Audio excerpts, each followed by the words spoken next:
In today's video, we are going to show you how to use Edpuzzle Live Mode to play videos in real time with your class, control pacing, and pause for questions.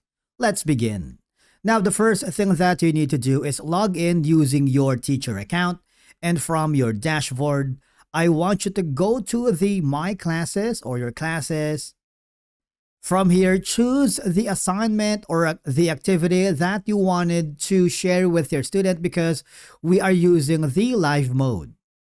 As you can see, you have the live mode on the top corner because this feature lets you host a live video session with student. Okay, so all I have to do is you might want to read and understand the instructions from 1 to 4 if this is your first time using the live mode.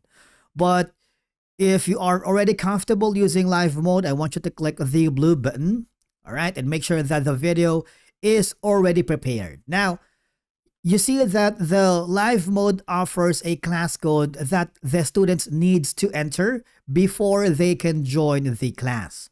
Okay, so this is a security feature for your class so that no random students or people can join your live mode session.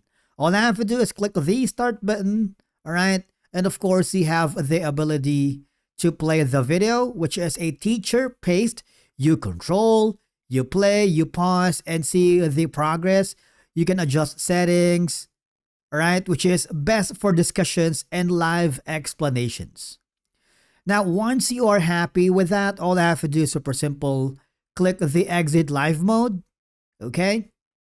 And there you have it. Basically, that's it for today's video on how to use the live mode here in Edpuzzle. Thank you so much for watching, and we will see you again in the next video.